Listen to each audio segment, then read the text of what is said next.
Hello ಸ್ನೇಹಿತರೆ, ನಾವಿವತ್ ನೋಡೋದು ಭಯಾನಕ suspense thriller horror movie until Don. ಒಂದು ಹಿಮಪಾತದ ಬೆಟ್ಟ, ಒಂದು ಸ್ನೇಹಿತರ ಗುಂಪು ಮತ್ತು ಒಂದು ರಾತ್ರಿ ಅವ್ರು ಮಾಡಿದ ತಪ್ಪು, ಅದಕ್ಕೆ ಬಂದ ಭಯಾನಕ ಪ್ರತೀಕಾರ. ಈ ಮೂವಿ ನೀವು ಕೊನೆಯವರೆಗೂ ನೋಡಿದ್ರೆ ಥ್ರಿಲ್ ಆಗುತ್ತೆ ಪಕ್ಕ. ಲೈಕ್ ಮಾಡಿ, ಕಾಮೆಂಟ್ ಮಾಡಿ, ಸಬ್ಸ್ಕ್ರೈಬ್ ಮಾಡಿ. Let's go. ಕತೆ ಶುರುವಾಗೋದು ಒಂದು ಹಿಮಾಚ್ಛಾದಿತ ಪರ್ವತ ಪ್ರದೇಶದಲ್ಲಿ. ಅಲ್ಲಿ ಒಂದು ಲಕ್ಸರಿ ಲಾಡ್ಜ್ ನಲ್ಲಿ 8 ಜನ ಸ್ನೇಹಿತರು ಸೇರ್ತಾರೆ. ಇವರೆಲ್ಲರೂ 1 ವರ್ಷ ಹಿಂದಿನ ದುರ್ಘಟನೆಗೆ ಸಂಬಂಧಪಟ್ಟವರು.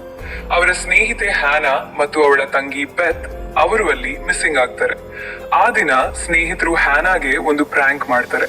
ಆ ಪ್ರ್ಯಾಂಕ್ ಹ್ಯಾನಾಗೆ ತುಂಬಾ ನೋವಾಗಿ ಅವಳು ಅಪಮಾನಗೊಂಡು ಕಾಡಿಗೆ ಓಡ್ ಹೋಗ್ತಾರೆ.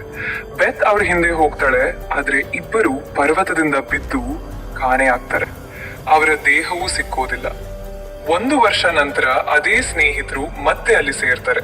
ಮೂಲ ಉದ್ದೇಶ ಹ್ಯಾನಾ ಮತ್ತು ಬೆತ್ಗೆ ಶ್ರದ್ಧಾಂಜಲಿ ಕೊಡೋದು. ಆದ್ರೆ ಇದು ಒಂದು ಭಯಾನಕ ಆಟದ ಶುರುವಾಗುತ್ತೆ.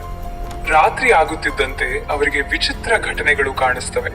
ಬಾಗಿಲು ಸ್ವತಃ ಮುಚ್ಚೋದು, ಯಾರೋ ನೋಡ್ತಿದ್ದಾರೆ ಅನ್ನಿಸುವ ಫೀಲ್, ಹಳೆಯ ರೆಕಾರ್ಡಿಂಗ್ಗಳು ಮತ್ತು ಒಂದು ಮಾಸ್ಕ್ ಹಾಕಿದ ಕಿಲ್ಲರ್ ಕಾಣಿಸ್ತಾನೆ. ಭಯದ ಆಟ. ಒಬ್ಬೊಬ್ಬರನ್ನ ಟಾರ್ಗೆಟ್ ಮಾಡ್ತಾ ಆ ಕಿಲ್ಲರ್ ಅವರನ್ನು ಮಾನಸಿಕವಾಗಿ ಟಾರ್ಚರ್ ಮಾಡ್ತಾನೆ. ಅವರಿಗೆ ಒಂದು ರಹಸ್ಯ ಗೊತ್ತಾಗುತ್ತೆ. ಯಾರೋ ಅವರ ತಪ್ಪುಗಳನ್ನು ನೆನ್ಪಿಟ್ಕೊಂಡಿದ್ದಾರೆ. ಅವ್ರು ಮಾಡಿದ ಪ್ರ್ಯಾಂಕ್ನ ಪರಿಣಾಮ ಇದೀಗ ಅವರ ಜೀವಕ್ಕೆ ಅಪಾಯವಾಗಿದೆ. ಒಂದು ಟಿವಿ ಹಾಗೂ ಕ್ಯಾಮೆರಾ ಮತ್ತು ರೆಕಾರ್ಡ್ ಮಾಡಿದ ಮೆಸೇಜ್ಗಳ ಮೂಲಕ ಆ ಕಿಲ್ಲರ್ ಅವರಿಗೆ ಆಟ ಆಡಿಸ್ತಾನೆ. You choose who lives, who dies. ಕೊನೆಯಲ್ಲಿ ದೊಡ್ಡ ಟ್ವಿಸ್ಟ್ ಬರುತ್ತದೆ. ಆ ಮಾಸ್ಕ್ ಹಾಕಿದ ಕಿಲ್ಲರ್ ಯಾರು ಗೊತ್ತಾ? ಅದು ಅವರ ಸ್ನೇಹಿತನೇ, ಜೋಶ್. ಜೋಶ್ ಹ್ಯಾನಾ ಮತ್ತು ಬೆತ್ನ ಅಣ್ಣ. ಅವನಿಗೆ ಅವರ ಸಾವಿನ ನೋವು ಸಹಿಸ್ಲಿಕ್ಕೆ ಆಗಲ್ಲ. ಅದಕ್ಕೆ ಪ್ರತೀಕಾರಕ್ಕೆ ಈ ಆಟ ಶುರು ಮಾಡ್ತಾನೆ. ಆದ್ರೆ ಇದು ಇನ್ನೂ ಮುಗ್ದಿಲ್ಲ. ನಿಜವಾದ ಭಯ ಆಕ್ಚುಲಿ ಇವಾಗ ಸ್ಟಾರ್ಟ್ ಆಗುತ್ತೆ. ಜೋಶ್ ಆಟ ಕೇವಲ ಮನುಷ್ಯರ ಮಟ್ಟದಲ್ಲಿತ್ತು, ಆದ್ರೆ ಈಗ ನಿಜವಾದ ಭಯ ಶುರುವಾಗುತ್ತದೆ. ಪರ್ವತದಲ್ಲಿ ಒಂದು ಪುರಾತನ ಶಾಪ ಇದೆ. ಅದು ವೆಂಡಿಗೋ ಅನ್ನೋ ಪ್ರಾಣಿ. ವೆಂಡಿಗೋ ಮಾನವನನ್ನ ತಿಂತದೆ ಹಾಗೂ ಅದ್ಭುತ ವೇಗ ಮತ್ತು ಶಕ್ತಿ ಇರುವ ದೈತ್ಯ. ಹ್ಯಾನಾ ಸತ್ತಿಲ್ಲ. ಅವಳು ಕಾಡಿನಲ್ಲಿ ಬದುಕೋಕೆ ಪ್ರಯತ್ನಿಸಿ ಕೊನೆಗೆ ವೆಂಡಿಗೋ ಆಗಿ ಮಾರ್ಪಟ್ಟಿರ್ತಾಳೆ ಕ್ಲೈಮ್ಯಾಕ್ಸ್ ನಲ್ಲಿ.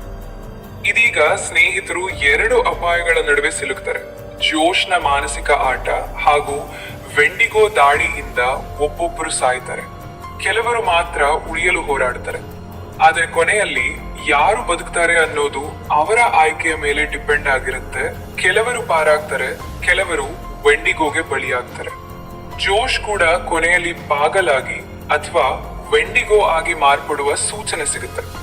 ಒಂದು ಸಣ್ಣ ಪ್ರ್ಯಾಂಕ್ ಒಂದು ದೊಡ್ಡ ದುರಂತಕ್ಕೆ ಕಾರಣವಾಗಬಹುದು. ಅಂಟಿಲ್ ಡಾನ್ ನಮಗೆ ಹೇಳೋದು ಏನು ಅಂದ್ರೆ, ನಾವು ಮಾಡಿದ ತಪ್ಪುಗಳು ಯಾವಾಗ್ಲಾದ್ರೂ ನಮ್ಮ ಮುಂದೆ ಬರುತ್ತವೆ ಎಂದು. ನೀವು ಈ ರೀತಿಯ ಹಾರರ್ ಸ್ಟೋರಿ ಇನ್ನಷ್ಟು ಬೇಕಂದ್ರೆ ಲೈಕ್ ಮಾಡಿ, ಶೇರ್ ಮಾಡಿ ಮತ್ತು Kannada information gallery channel subscribe ಮಾಡೋದನ್ನ ಮರಿಬೇಡಿ. Thank you.